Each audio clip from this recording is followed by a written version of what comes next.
There is so much to be thankful for. Take a look around and see everything we have within us, everything we want to be.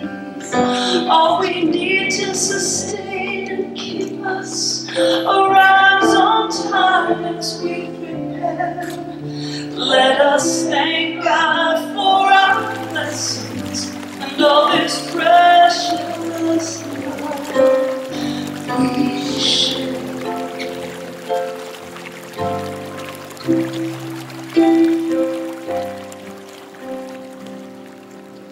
There is so much to be thankful for. Take a look around and see everything we have within us, every dream we want to be. Do you suppose we'll meet any wild animals? We might. Animals that eat straw? Some, but mostly lions and tigers and bears. Lions? And tigers? And bears. Lions and tigers and bears. Oh my! Lions and tigers and bears. Oh my! Lions and tigers and bears. Oh my! Lions and tigers and bears. Oh my! Lions and tigers and bears. Oh my!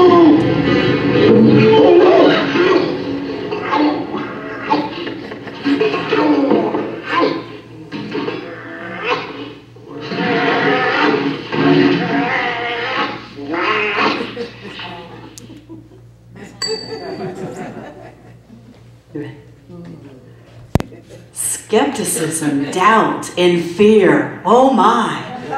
Skepticism, doubt, and fear. Oh my. Skepticism, doubt, and fear. Oh my. The human condition. You know, I'm back talking about the human condition. That's what I do. Apparently that's what I signed up for. And I actually don't mind, you know. I'm Reverend Stacy. Thank you, Jean, for that beautiful song. Loved it, loved it, loved it. Kitty for the beautiful prayer and the centering. Thank you so much. But yes, I'm here. I'm talking about the human condition. I'm not talking about racism. Well, I'm talking about fear. Oh, such a big difference. Skepticism. So my part of this is to talk about skepticism and doubt. I remember Cheryl's going to talk about the faith, and then we get to do, oh wow. So we're still here, trying to create a world that works for everyone. We're not trying that, but we're moving in the direction of creating a world that works for everyone. In creating a world that works for everyone, we cannot forget that the world has to work for ourselves because we're part of the larger world, the collective consciousness. So it might be a good idea, I don't know what you think, I'm not going to tell you what to do. Might be a good idea though, to look at what we are in fear of.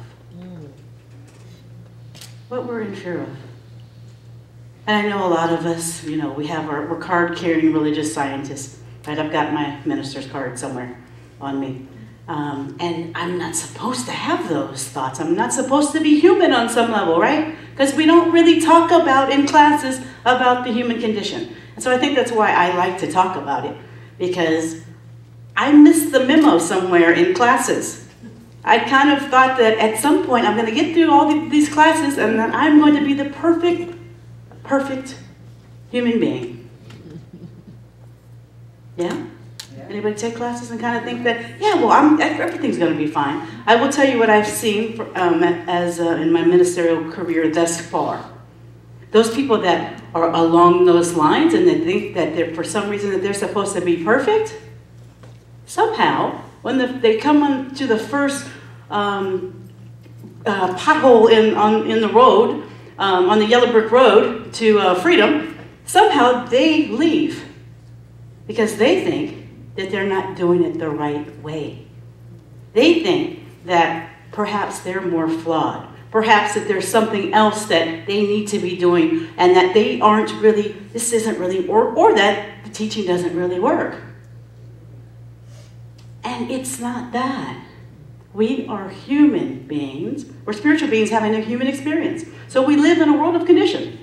We live in a world of condition. Now, conditions that we can change if we want to. Some of them are harder than others. But we have to acknowledge our fears and realize that we all have them. And they're all varied. And some of them are universal, but for the most part, there are some they're very individual. And so we have the opportunity, if we choose to work on those individual fears. So, fear is a human emotion. It's there to protect us, right?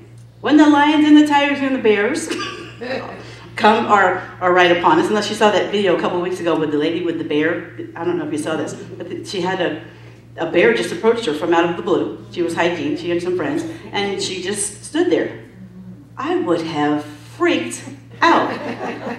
There is not enough prayer in the world for me not to have freaked out. Now, but me freaking out, right? What does that do to my central nervous system, and what would that attract? What would the bear do?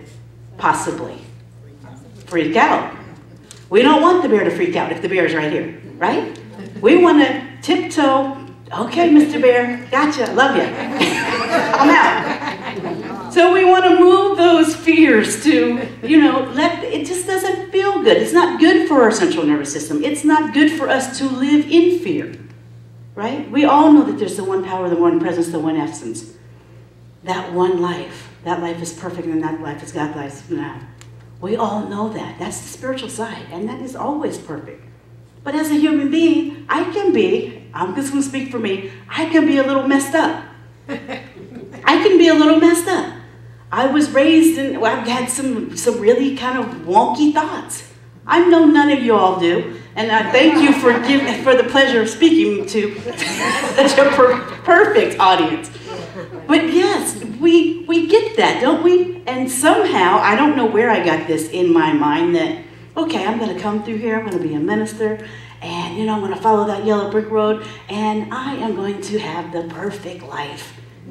I do have the perfect life, but it is not without work. And more work some days than other days. And right about now, I have got to tell you, whoo, it's a lot. It's a lot.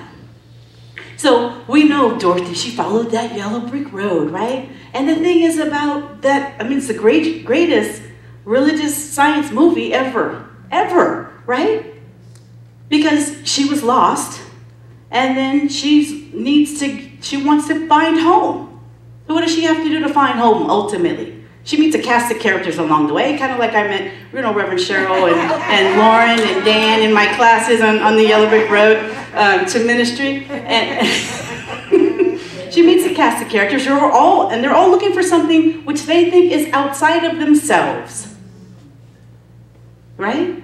And she finally gets home through these clicking her heels 3 times, and what? Believing. She can't just click her heels 3 times, right? If I do that right now, I'm not going home, right? I'm not going home. Granted, they're not ruby red slippers, so maybe that's the difference. But you have to have the faith and the belief. That's what gets you home. Home is within. Nobody can ever take you away from home. This center is my home, right? You've got somebody that didn't think that they were smart, and didn't think that they had a heart, and didn't think that they had courage. And they found that within themselves in each and every step of the way. That's our job. That's our job. God didn't just all of a sudden put that there because they said a prayer, but they had to work through their own beliefs and thought patterns to realize where it was all along. That's our job. That's our job. So faith is negative use. Fear is negative use of faith. It works either way. It works either way. The other thing that I always say this, that science of mind does not necessarily do a good job about talking about that shadow side of us, right? That shadow side, the fearful part, the part, it might be in my little finger or my little toe. It might be that much. But there is some darkness in that. And so there's that shadow part. And instead of me trying to get rid of the whole, I'm trying to make my whole self light. I just want to be light. I just want to be light. I could pray that until the cows come home. That's not going to make that in my little finger or my little toe disappear. I have to look at it. I have to acknowledge it. I have to accept it. I have to say, yes, you're perfect too. And I have to shed the light on it. That's my job, to integrate the light with the dark. The darkness doesn't just go away until I bring in the light. When I come in the room, I turn on the light. I bring that light to that. And so without that, there is no light. And so that's one of those things that we get to as we move forward and as we evolve into an more expanded consciousness, we get to focus on those places that are a little darker than others, if we want to, you know. But what I have found is that until we do, those conditions that that continue to struggle with, the health conditions, the lack of money conditions, the lack of relationship conditions, that we all find ourselves in one way, shape, form, or another, we find ourselves in, until you look at that darkness that is blocking you from the light, then you don't get to move forward. You don't get to manifest the world of your dreams until you look at the darkness. And it's okay, because we all have it. We're not different or special because, or flawed because we have this one thing that's going on with us, or two things, or 5 things, or 10 things, or 25 things, or 25,000 things. But what isn't okay, and what I think what you see driving the country to some level, is the degree of fear from which we're living in. And the degree that we're not taking responsibility for ourselves to turn on the light and examine, what is it that I'm so afraid of? We've got a lot of good work to do. We're not done here. We're not, otherwise we'd be done here, right? It kind of works like that, right? When you're done, you're done. And when you're not, you've got your work to do. So do your work. Because we signed on to create a world that works for all. It starts with us. And once we can do that, that consciousness created, but it's the collective consciousness that allows for the world to work for all. So let's examine our fears. Let's examine our fears. Dr. Holmes says this in this book, and it's called Living Without Fear, which I had never seen before, maybe a couple years ago. And in the introduction, it says this: we spend most of our lives trying to avoid what we do not like and seeking to experience more of those things that bring us pleasure, happiness, and well-being. However, in doing this, we find ourselves in an almost continual state of fear in one or more of its many forms. We fear what we do not like, and also fear we will not have what we do like. Worry, crisis, and anxiety seem to plague most people, often to the extent that life is something to be suffered through rather than to be lived with joy. This does not mean that we shall ever be free of all problems. That's not the goal, people. It's not going to happen. But rather that life and living present a continual challenge which we should learn to master instead of allowing it to master us. No one imposes fear upon us. Rather, we create it for ourselves in our own thoughts and emotions. What we need to realize is that we have just as much freedom to eliminate fear as we have in creating it. It's all up to us. That energy when you feel anxiety around something can be eliminated. It's not as simple as we may present it, and there needs to be a little more, a deeper dive into it, because there's thought patterns that run that we aren't aware of because we didn't put the thought patterns there in the first place. They're put there by our grandparents and our parents and people before us, and those were put there before them. But since we know better, we what? We do better. And so it's ours to do, to look at whatever is making us feel fearful. I mean, and again, if you just watch the news for 5 minutes, it's popping up everywhere and really kind of has a mind of its own at this point. But we can correct it. We have our faith. We know who we are and we know whose we are. And we know that our ability is to create a world that we want. So Reverend Cheryl's going to talk to you a little bit about faith. Thank you.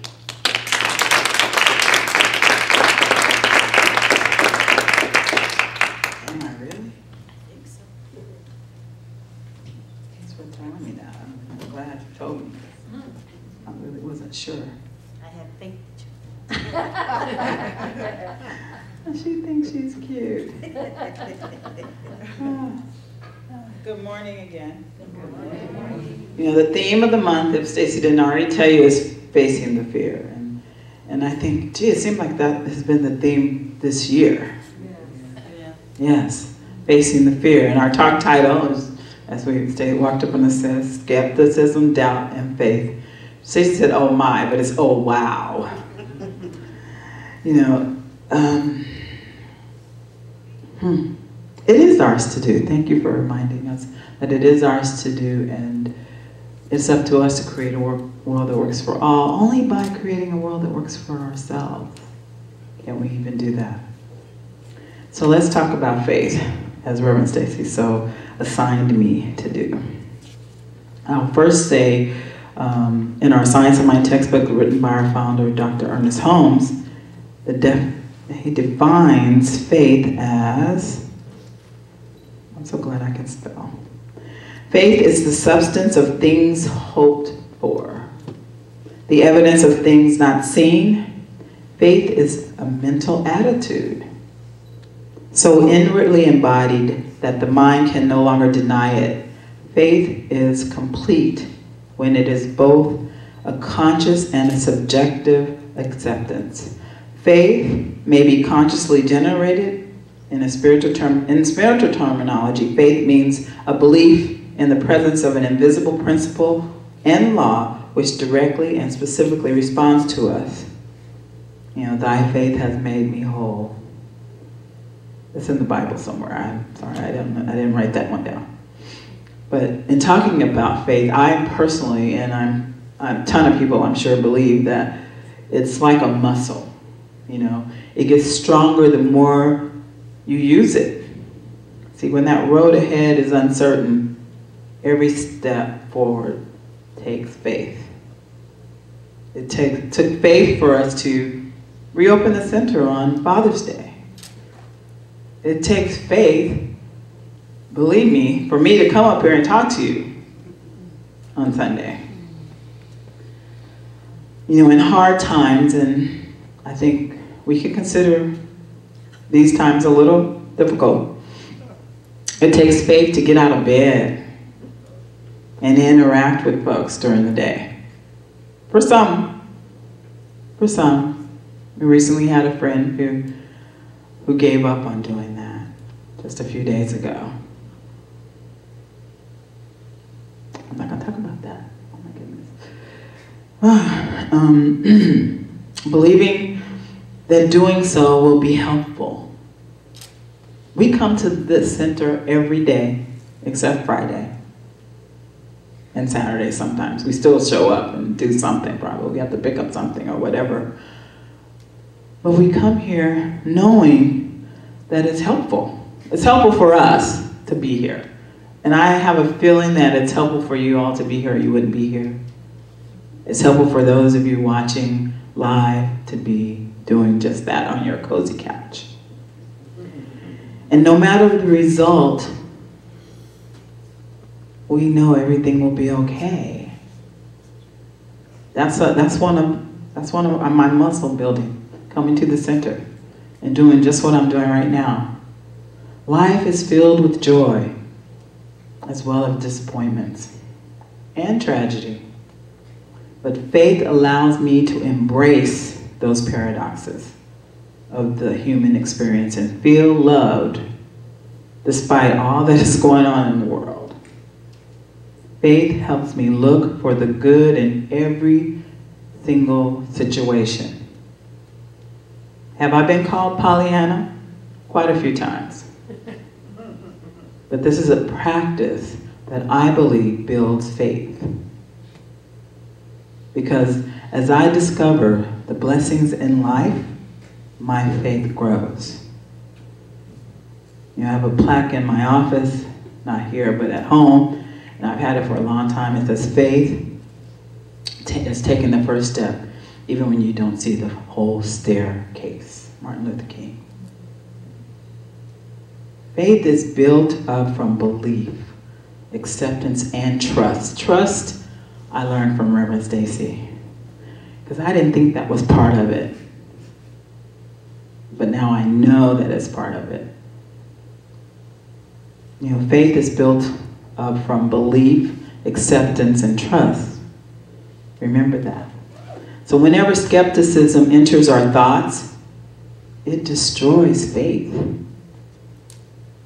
Since every thought is a prayer, I believe we have to be careful and pay attention to what we're thinking. Remember, everything was a thought before it was a thing. You know, Ernest Holmes, our founder and author of the Science of Mind textbook, on page 47 says, and I think I say this a lot, is trained thought is more powerful than untrained thought. The more power that one gives to their thought, positive or negative, the more completely one believes that their thoughts have power, the more power it will have. Building a faith muscle is not one going to the gym, getting a membership, and going one time. Which I have a feeling I'm not the only one that has ever done that.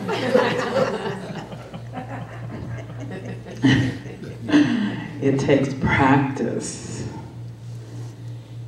You know, there's been this story, I keep running across this story, and I've told it to some people, and I know I've messed it up. So I wrote it down this time. But I read it different ways, but I'm gonna read it to you this way, knowing that I'm not gonna screw it up.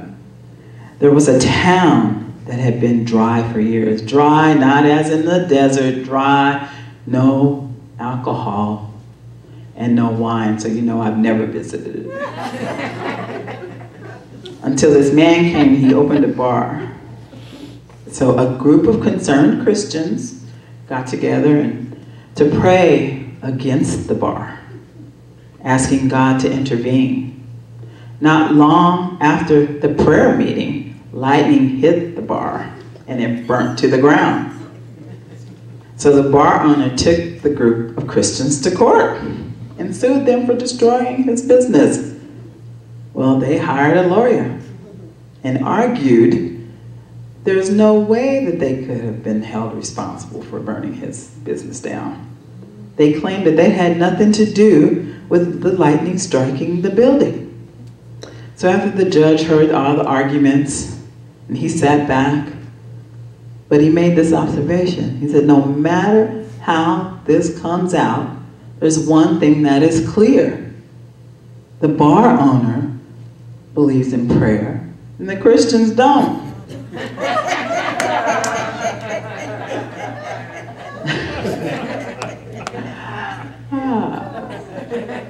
Interesting, huh? So you might ask, how to build a faith muscle? I just told you. Well, to me, that's the oh wow part of this whole conversation. You know, it's the oh wows, it's those ahas you get. And I remember there was a time when those ahas and those oh wows, they were kind of scary a little bit, you know, but you know, it doesn't stop you. Because it's like, oh yeah, I did ask for that. Oh yeah. That is a good way to build it, to notice what you're noticing, as Mary Morrissey would say. Ernest Holmes says, when prayer removes distrust and doubt and enters the field of mental certainty, it becomes faith. You practice by staying in a place of gratitude, always. Always. For everything. Look for the good in all situations. I promise you there is something. Now you don't have to wait, what some of us do, till years later, months later, and you say, oh, that's why that happened. And I know you all have had that, because I have, and we're just one. But know the good in it now. That's the practice. That's how you build that faith muscle. Oh my goodness, I heard another remarkable story yesterday. It was just told to me, to us actually, on a call, and we were given permission to share it with you all. We all know that the fires are the wildfires in California are still burning. This particular person is a grandmother, and this person is Sharon Seeley. Since she told me I could share it, I can tell you. California, Oregon, yes. But this took place in California. Her daughter lives in Fresno, her granddaughter. She called, and you know, she's a grandma, she still has a landline. So, exactly, so she calls and she says, Grandma, pick up, pick up. Now, before Grandma picked up, she had already called her parents, who didn't recognize the number because her phone had died and she was using another phone, so they did not pick up. Her and some friends had gone hiking. Suddenly, they were surrounded by flames. Called 911, and they were told there was nothing they could do, that they had to shelter in place. Now, I don't know how you shelter in place when you're surrounded by flames. But she knew what to do. She called 1-800-GRANDMA. And she said, you know, call my parents. You know, and she was telling her the situation, the grandma telling her the situation, and Sharon said, what can I do? What can I do? And what came out of her mouth was, I will send helicopter. I will send a helicopter. Now, did she get off the phone and call somebody? No. She had no idea where that came from. But she told her granddaughter, I will send helicopter. Now, we know that our grandmothers can convince us of just about anything. My grandmother had me convinced that green Jell-O cures everything. You cannot tell me to this day that, and I haven't eaten green Jell-O in a long time, but I still believe that. I still believe that. But she had the faith in that 1-800-GRANDMA. This was in the afternoon. 10 o'clock that night, they got a call. They had been rescued by the helicopters.